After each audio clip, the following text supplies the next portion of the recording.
Middle of the Pack Podcast. As I said, no, I played soccer, like, and I've won leagues and I've won cups out in Turner's Cross, like, you know, and that endorphin feeling that you get when you win a league or win a cup, like, it goes after 10 seconds in Turner's Cross. You're in the dressing room, it's over, blah, blah. But, like, when you run a good race on a Sunday morning and you run a PB, like, that feeling doesn't go away until, like, a Monday at 6 o'clock. It goes on for 36 hours. And that's Dave Buckley, our guest for this week, and he is talking all things running, all things soccer, all things marathon.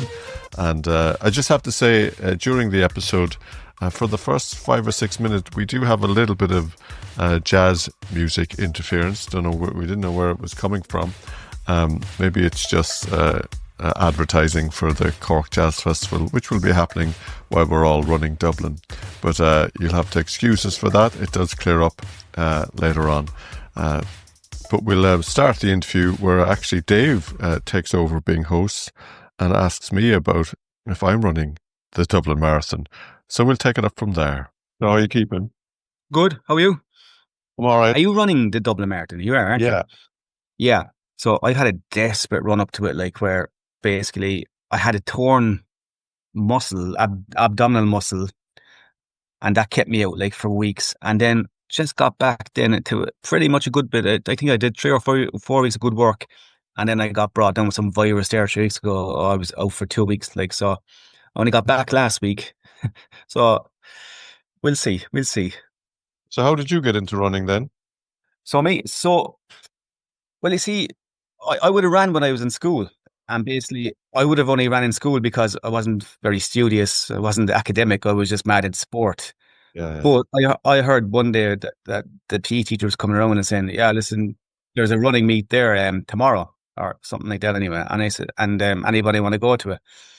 And put up your hands if you want to go. And I didn't put my hand up. And next thing anyway, as the conversation went on, the teacher said, okay, look, you guys who put your hand up, don't bring in your books after lunchtime because it's during school, you know. So you won't need books you won't be doing the second half of school. So straight away, like, I threw my hand up and I said, oh yeah, I'll go to that. And he said, oh really? You said you didn't want to go before? Oh no, I just didn't hear you. I was concentrating on my schoolwork and I wasn't, like, you know. Yeah. So anyway, I went to this event anyway and had no real running experience. Like, you know, played a lot of soccer and Gaelic and did a bit of tennis, like, you know. I was into every sport, you know. And anyway, I actually went out, and it was a cross-country race, because we used to say it was like the first week of going back to school, the first month. So it'd be in the back end of September, first week of October, actually right around now, I'd say. And it was kind of like an invitation between 4 or 5 Cork schools, and I ended up winning it. So I won the race. So anyway, a few weeks later then, there was the thing called the South Munsters. So basically, yeah, as it is what it is, you know, it's the schools based around South Munster. So you've got Kerry, you've got a bit of Waterford, you've got Cork, all the Cork. That was out in Carrick-the-Bear. So I was in first year in school now this time, and I went out to that and I won that race. The next was the Munsters. So that was up in Dungarvan, and I went out and I won that race. So, like, I was doing no training now or nothing. No training at all. No. I might have done a bit. No, right, from, we'll just say, October. I think the school's Munsters would have been ran in January or February. So there might have been coaching, like. Well, we had a teacher, Miss Hawk. Actually, Karen knows her. She's in the St. Finbarrs. She still is in St. Finbarrs, and she was a really good runner herself. So she was a coach, and she'd get you out running on a Monday or a Tuesday or something like that. But I was training soccer like Tuesday, Wednesday, Thursday, because I was playing up in age as well. So I hadn't got time to run, basically. No, I was running indirectly in soccer that I didn't even know about. I was building fitness. So anyway, I won the Munsters. But back then, I was running at minor, and you couldn't go for All Irelands in minor at all. That was the end of it. So I did it again the year after, and the same thing happened again. So I won the South Munsters. Oh, there was track season. I used to run 800 in the track, and I won the Munster 800 track then as well. So then second year came, and the same thing happened again. I joined the club at this stage, and I joined Lee Vale first of all. But all my running pals in school were with Toker, and I wanted to be out because we had a great, as we were winning the team events in school as well. Not only just individuals, we were mopping up all the team events. So we had a great crack, a great camaraderie. And I didn't know anybody in Lee Vale, so I left Lee Vale after a few months, and I went out to Toker, and I was running with Toker then. And so I ran up until I ran I ran well. I won another, we won a few. We won in All Ireland actually cross country then because we were able to run All Ireland in second year and third year. And I got to an 800-meter final. I ran poor. Story of my life. I ran poor. I think I finished fifth or sixth, and I probably going off times going in there. I could have got a medal, if not. I think I could have got a medal. But then I was playing football at a pretty competitive level, as in soccer, and the Cork team was just announced for the Kennedy Cup, and I was after getting chosen for that, and that was like 2 weeks up in Limerick, and it was in between the track season. So basically, it was kind of like, he says to me to this day that he never actually said this, but I can remember my dad said, "Look, if you're fairly good at football, you're fairly good at running. If you want to, I think maybe it's come to the stage now where you need to pick one of them." And back at the time, I mean, this was like 95, 96, 97. And like Roy Keane, I don't even follow Man United, but like Roy Keane was a massive hero. I mean, and you're watching Match of the Day every Saturday night, like, and straight looking at the headlights of football. I chose the football, I dropped, and it was easier anyway. You didn't have to run around mucky fields and Yeah. there But come September, October. most young And fellas would do the same, really. well, Wouldn't that's it, like, and I did. So I chose, and we got a good run with the Cork Kennedy Cup team. We got to the final. We got beat by the DD at the Dublin District League. Got beat 4-0. Some incredible players in the team. And that was like, what was it? I was under 14. So then 15s came and got a few trials, went over to Aston Villa. They got they called up to Coventry. There was at one stage I was going to Liverpool, but the Liverpool scout came over to scout me, and the same day I got sent off. I just couldn't hack it. Like, I was told beforehand. Yeah, I was told, like, Liverpool are my club that I support, and I was told, like, just literally 5 minutes before going out to the pitch, there's a Liverpool scout over here to scout you. Look, he's looking to bring you over. And my head just went. I just went cracked, like, and I ended up getting sent off and turned around anyway. And when I turned around, the Liverpool scout was gone. So that was that was that out this funny. But anyway, so I went over and played soccer, and the running was gone at that stage. And I played soccer then up until, well, we had Callum in 2016. So what age was I? It was 34, 35, and it was kind of. I was after going into shift work at that stage too, so I was working evening shifts. So the soccer took a backseat, and I was just working and had Callum. I was minding Callum, but during the days while my wife was going to work, and then she'd come home and tag me in, and I'd go to work. And anyway, it was just before the pandemic. Like, I was always a sport mad, as I said, and I was going to the gym, and I'd always keep fit. And anyway, after 2 or 3 years, I was seeing him putting on a bit of weight, and I wasn't happy. So I said, what, let's go back jogging, go back out running. And I got back in running with a paddock here in McKeown there, Brian Crowley, and just literally got us doing 1K repeats there around Little Island, and it was brilliant. And I was really feeling myself getting back into it. And then the pandemic hit. It was unbelievable. I was like, oh my God. Like, so out, you had the 5 kilometer rule, and nobody, a group of two people, it was max and all this. And I was out running one day, and I saw Kieran McKeown, and I saw Andy Goulding, and saw Stevie Crowley, and I just said, any chance I can follow him with you? I know I couldn't know the names anyway. And they said, yeah, come in. And then since that day, I basically rang Kieran the next morning and said, yeah, listen, I'm looking to join if you take me on. And yeah, he's taken me on, and that was 2021. What do we know? 2025. So have had ups and downs, and good races and bad races, and good weekends away and stuff like that. So that's my kind of running background in a nutshell. Yeah. So soccer was number one, and then running is number two. Oh, absolutely. Yeah, soccer was number one. But like, when I was thinking about it there a few years back then, like, I was playing as a striker, and like, what happened was I actually got kind of got quite like 100-meter fast from 5th class to 6th class. I would have never qualified for are you familiar with the Cork, the city sports, where the top two fastest people in the year in the school will go to Páirc Uí Chaoimh, and then they'll compete in a 100-meter race. And I never got to that, but I got there in 6th class. So I kind of grew about, in that summer, I grew about probably a foot, and I just got stronger and faster. But I was playing as a striker, so I was kind of scoring goals. But like, I was a foot taller than everybody else, and I was faster than everybody else. And so basically, like, not the only reason, but the main reason I was good at soccer or football is because I was fast. I was good at running. I was speed. I had good endurance. You obviously finish as well, though. Yeah, well, if you're getting, we had a brilliant team. Oh, we had the best team. Like, we won the league 3 years in a row. Unbelievable teammates. Like, they're just unbelievable. So they were putting the ball in play for me. I'd get 9 chances a game. And I'm going to score 1 or 2 out of 9. You know what I mean? So, but yeah, no, it was always football first, and then it was athletics. But then even though I did give up the athletics since I was 15 or 16, like I've watched every World Championships, I've watched every Olympics. Like I'd be fairly highly knowledgeable of what's going on in the athletics world, you know. But that would be just on the track. So I wouldn't have a clue about 5K on the road, or 10 mile races or marathon races. Like that was just like only after coming out since after COVID, when the races came back. But yeah, so yeah, I suppose I got back running then, and then I'd have a time in my head when we got back after the COVID, and like, to be fair to Kieran, like Kieran would say, you're going to run.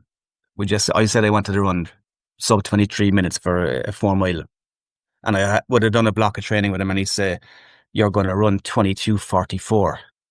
And I remember I came over the line in 22:43, and he was standing there. He goes, I told you. So what? And then You there was a love that. 5K. Yeah, there was a 5K race in Buin, and I was looking to dip underneath 17 minutes. And he said you'll run 16:30. Oh no, what was it? He said you run 16:36, and I ran 16:35 or something. Like I was like, what? This guy is like, what's he up to? Like, how can he predict all these times? Like, you know?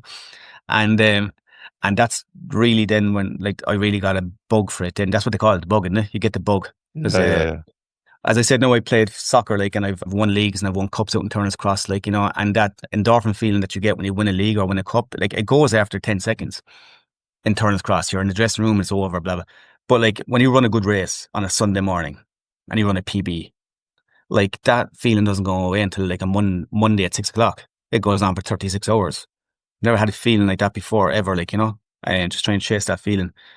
But then as you get into the running, then you got to be a bit more competitive with yourself, and the times you're trying to get quicker, but the gaps that you need to get quicker, they're coming down, you know.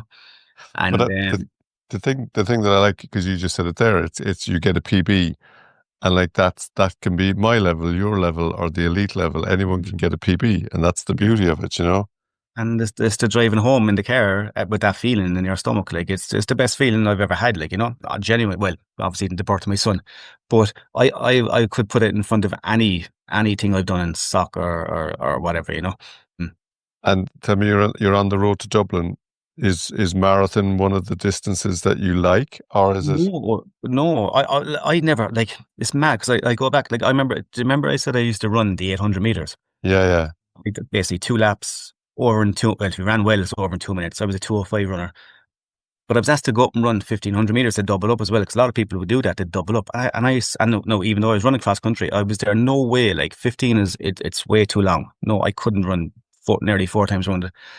And now we got into the road, and 5K it's not long enough for me, you know, it's too short. yeah, I yeah, can't get going. I don't know why it is. I can't get going for the short distances. I kind of like, and I've got this thing in my head, I hate anything with a K. So I hate a 5K and I hate a 10K. And I like a 4 mile and a 5 mile and a 10 mile. And then I'll tolerate a half marathon. And I had done about 4 or 5 half marathons, and people were saying to me, they were saying, when are you going to run a marathon? And I said, oh, I'll never run a marathon. Like, no way, no interest. Every time I've finished any of the half marathons I've done, I've never been able to run one more step. Like, when I caught, not a mind to go out and do it all over again. yeah, yeah. And we have an old group chat there as well. And I just put up on it one day, like, I was over in Spain on holidays, probably after a few San Miguel's. And I just kind of said out of the blue, like, you know, like, Cork now was like 2 weeks later, like, and I had done no training, as in marathon specific training. I was still doing my intervals and my 8 mile runs and 10 mile runs.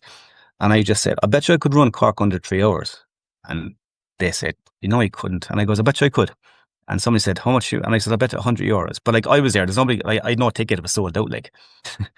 And I said, yeah, I'll do €100. And then, and somebody said, here, put your money where your mouth is. So I have a number for you here. You're signed up. And I was there. Oh, Well, when no. was this? Last 2024, last year. Right. So So it was hot. it was hot. It wasn't as hot as the year before, mind you, because I did a half marathon the year before, and that was hot. Uh, Like, it's like the half marathon starts nearly 2 hours, 2.5 hours after the marathon, and those 2.5 hours can get quite hot. So Yeah, like the yeah, first marathon is kind of cool, but I went out, and I was out running with one of my running buddies there, Brian Fox. yeah, But what happened was we got into a cadence where we were running with basically the lead female athlete, Aoife Cook. yeah, yeah. And we just got a ridiculous spin the whole way around. I was there to her. Look, I goes, I'm doing this for a bet. Like, I was kind of running with her and trying to get her drinks for her and gels for her and stuff like that. Like, so I was her domestique as such. Like, and I said, look, I'm confident I get to 20 miles at the pace. Like we were trying to go sub 3, so I think it was 6:44 minute miles. I run in miles anyway. I don't know. I don't That's pace. okay. And I was there. I'll get to 20 miles. And whatever happens after that happens. But like I get you to 20 miles. But I got to 20 miles, and then I got up the hill where Leavale's clubhouse is, and I actually felt grand. And then we were down Boston side, and I was like, oh my God, I'm onto the straight road. I've got 3 miles left here, and I actually feel good. Like I genuinely feel good. And then I was getting pops on my hamstrings. My hamstrings started cramping up, and I was kind of like hobbling down the straight road. I was just managing to keep a stride going. And then I got to the Kingsley Hotel, and it just went like I was gone. I couldn't do it anymore. So I was down. There's actually a picture of me outside the Kingsley Hotel, like just by the county hall. And Kieran is actually there. Kieran McKeown is there. Thank God he was there. And I'm on my back, and like if I see a hurling match or a soccer match and their hamstrings go, they bring up their leg and you have to push down on your calves. So he did that a couple of times.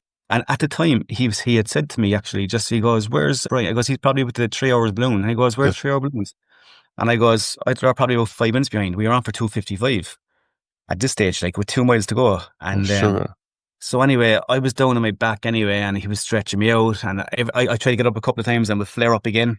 And I'm down again. And then the end of one would go. So at this stage, both my legs had cramped up. Like, so I had 2 legs up in the air and getting them stretched out. And like, I'm kind of like this, like laying, and then every so often I'd open my eyes because I'm fierce. And then I opened my eyes at one stage and I saw like yellow bobbing balloons. And I just goes to Kieran, I goes, what was that there? And he said, oh, that's the 3 hour balloons. I goes, it couldn't be. Sure. He goes, I had a 5 minute buffer on them. He goes, well, you're lying down here for 4.5 minutes. Get up. And I says, oh, you're joking me. So I goes, I'd love to get up, like, but every time I tried to get up, anyway, I changed the way I got up, and we got up anyway, and I was like a dog anyway. So I was there, don't talk to me. He goes, all right, all right. I goes, do not talk to me now. He goes, that's grand, just sitting behind me there, and look, we'll get you back to the finish line, and you'll see your wife and kid, and blah, blah, blah. And he goes, look, just look down at my heels. Do not look up. Just look down at my heels, and I'll get you back. And anyway, I did. And I wasn't even talking to him because I was there, sure, I'm not going to fucking break the 3 hours now. Like, the lads are well ahead of me. And then we got up to like the gate cinema, and he goes, you can look up now. And I said, what? And like, if you like, you're down for 4.5 minutes now, five minutes in the marathon, when you get up, like your legs feel like cement blocks. Yeah. You feel like you're running like 12-minute miles. Like, you just don't feel like you're doing any bit of running at all. And I said, why? He says, look up. So when we were passing the 3 hour balloons. And I said, how did that happen? So he was kind of like just gradually increasing the pace, like, and I didn't even know about it. And he got me up anyway. And we came in. There's a picture of the two of us coming in 2:58, I think. We got in at 2:58 anyway. So he was running it as well. Well, no, he was just happened to be at that marker when I got into trouble. Okay. Just happened to be there, and he was able to kind of drag me home anyway. Okay. So then, so I was there, jeez, and like, but up at Little Kingsley, the 20, that was the nicest, most enjoyable run I've done in probably since the race I was telling you about there, or maybe whatever, in about 3 years anyway. Because I get too hyped up about races, and I overthink them and overanalyze them, and I do this and I do that, and 9 times out of 10 I run a bad race when I should run a good race. So this was a race, like, because I probably because I had no pressure on me, nobody thought I was going to do it, like, I had no training done for it.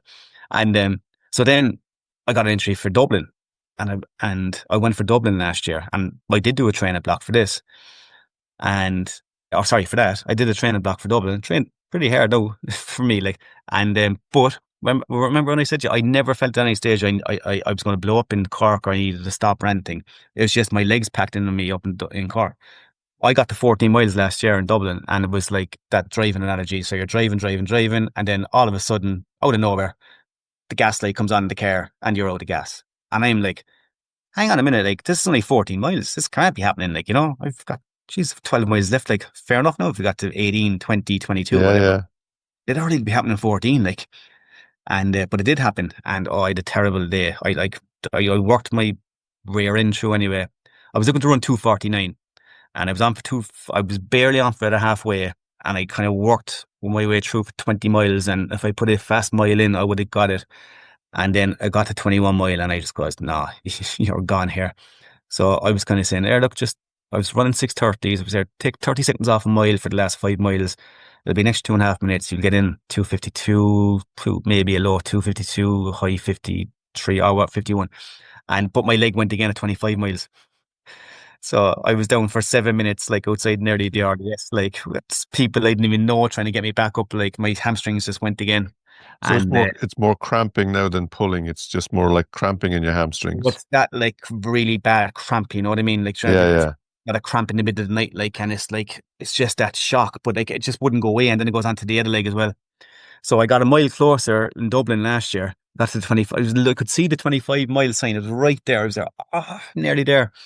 So I got up anyway. And yeah, that was a tough day at the office. No, it's complete different to Cork, because I loved Cork. I struggled from 14. Like, and Kieran was at the line actually. I goes, I'm never racing again. I goes, I'll do all my training and I never racing again. I said, I'll actually do a bit of coaching with you if you mind, or I'll do pacing gigs for you for some of your runners that you want to get certain times in races. No, but I goes, I'm not racing again. I'm not up for it. And, and now I'm back in Dublin again in 2 or 3 weeks, trying to get to 2:49 this time again. What about fueling? Or Yeah, do I you had a ignore couple that? gels. I did. I had 5 gels, like a gel every half an hour. And the build up the week, I was taking not the salt tablets, the other tablets in the water. Electrolytes, I'm taking electrolytes. Yeah, yeah. I did everything by the book. I did bananas, big bowl of porridge. not in the So race though. no, not in the race. No, just no. It would have been just the 5 gels on in the race. But I had the electrolytes, like the 2 liter electrolytes, on the Friday and the Saturday night. So I think I have a weakness in the hamstring, but I'm doing a bit of strength and conditioning there now, trying to build that up at the moment. You might But need some salt tablets though as well. that's the next thing. Yeah, yeah. I think I'll bring some salt tablets on me and take them every. I actually, I'm not familiar with how you take them and what stage you're supposed to do with them, but it's definitely something I'm looking into, because I mean, you just can't be like training for 12 and 14 weeks and then giving 5 and 7 minutes away, like lying down on the street, two miles, Yeah, yeah. 2 miles and 1 mile out from a finish line, you know. You But can get Dublin's unbelievable. you can get salt, like, so they're not tablets, they're more like chews. They're salt chews. I Yeah. think they're actually called salt sticks, and you can get them and just chew them like a lozenge kind of thing. Yeah, that would be good, because I haven't got a good stomach anyway. Jeez, I've got a bad old stomach. But just going back to Dublin, like I kind of did legitimately black out from 14 to 25 mile. Haven't got a clue of the route. When we came up through Crumlin, that was halfway, and then at the end of Crumlin, you hook a left, and that was 14 mile. And from 14 mile on, I haven't got a clue. But the only thing I do have a clue is that the crowd up there was awesome. And people were telling me about it, because you're not going to believe Dublin. Like, Dublin is just incredible, like, for support, like, and it was. And what about Uh, shoes? What kind of, are you a carbon plate person? I would be, yeah, I would have been the Nike Vaporfly for the 3 or 4 years. And I kind of like, I'm a runner where I kind of run on my toes. So All I, right. I like to have a nice bit of bounce on my toes, you know. And there was a pal of mine there who works with me here in Striker, John O'Brien. And he says to me, he goes, Box, I tried a pair of runners there. They'd be made for you. They're called Hokas. I goes, all right, yeah. So I went out to the edge and I tried them on. And it's like they've got mini. I'm telling people this now for the last 6 months and nobody believes me. Like, they're the best shoes I've ever put on by a country mile. Like, they're like having mini trampolines on the end of your feet and they just spring you forward. Like, it's unbelievable. So, And they're carbon plated. yeah, they'd be up there. They'd be the equivalent. They'd be Hulk as equivalent out to like a Vaporfly Yeah, or yeah. Puma for the fast nitro ones, or the Asics, the Edge Metaspeeds and stuff like that. Yeah, yeah. Uh, I'm a heel striker, so I'd be the opposite to you then. So yeah, anyway, I'll wear them if I can get a small advantage. Never mind, springing forward on a trampoline. Like, so what would be your favorite distance of all time then? 10 mile, 16 10, kilometers. 10 miles. We don't like No, kilometers. I was just translating for those people that don't understand, that don't do There's not, miles. yeah, 10 mile is the best race by And by by by a distance, do you because have a favorite 10 mile? oh yeah, John Tracy. Oh yeah. Yeah, yeah, I haven't The done that one is now. oh gee, you've not done the John Tracy. No. Oh, I'll send you on the link there, and it comes out. It comes out in November, December. It sells out, like, so you have to, like, Yeah. um, but it's the one race of the year I don't get nervous for. I can get nervous for a BHA race, like down around Little Island, and I get nervous for it, like, you know. But I just love the drive down to Dungarvan, and I know the route at the back of my hand. I love it. So like 10 miles is it's just like a half marathon is hard. Yeah, yeah. Half marathons are hard. I think they're harder. No, we've only done 2 marathons, so I haven't got a whole lot of catalogue to talk about, but like you're always going to get tired 8 miles into a race. You are, like, you know. Yeah.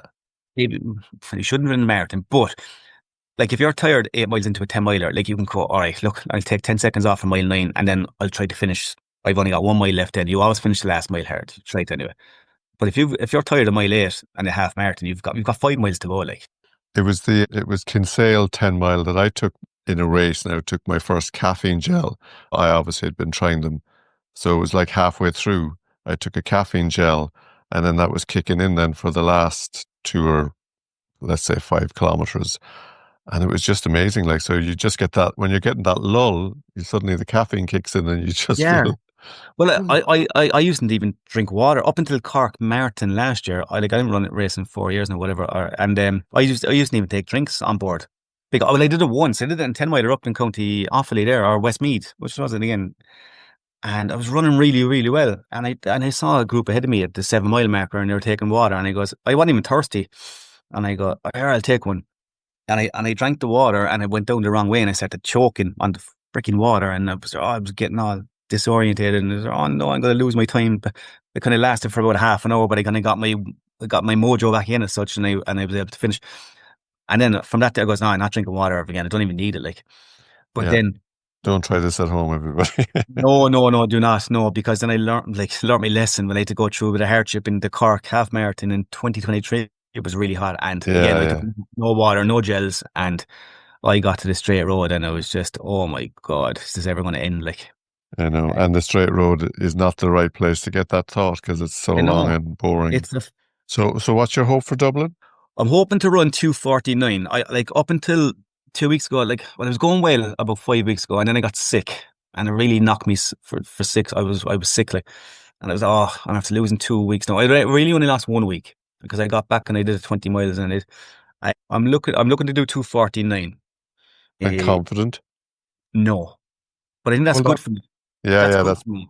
Yeah, because I had done a training block last year I'll hold my hands up straight away, like I see I got out running with a good few runners around the city, and I was training well with those guys, and they were well better than me. And no, they were easy runs, I suppose, but I was still holding my own. And I was saying, you know what? I reckon I could do 2:45. I reckon I could do 2:45. Get the head down and get the training done, and I did, and I hit all the runs. It's like 6:16 pace, and I did 22 miles. Like, no, there wasn't a full 22 milers, but I did about 80 miles at 6:16. But I finished the run, and I was in bits, and I was like, oh Jesus, no way I could do that again. So I said, you know what, go up, have an easy run for yourself, enjoy Dublin, and go run around at 2:49. You'll have a blast. Yeah. And I said to one of my buddies, and I said to Kieran McKeown as well, I said, I'm not doing 2:45. No way. I goes, look, I could smoke a cigar running 2:49 up around Dublin. I said that. I'm so confident. I could smoke a cigar doing 2:49, and I was gone in 14 miles up there. And what does he say you're going to do this year? He's confident, but I'm better off not being confident though. I reckon you'll do grand. I'll see you at the finish line then. Defo. Well, you'll see me probably because I'll be in after you. Well, look, it's how would you say? Like, it's an honor to get to a finish line in a marathon, whatever the time set to be. Like, if you can get to a finish line in a marathon, you've done something pretty special and spectacular, you know. Absolutely. Like 26.2 miles, 42. I'll say 42k here. It's not easy, you know. Just get to the start line, fresh, fit, and just ready to go. Yeah, same to you. Thanks very much. All right, well, thank you. Right. Take care. Have a good night. Cheers. Bye. And that's Dave Buckley. I'd like to thank him for coming on this week's episode. It was a real good chat and a good laugh, and really enjoyed it. Join me next week where we talk about the joys of paranoia and taper, and we might hear from some of our previous guests. But for this week,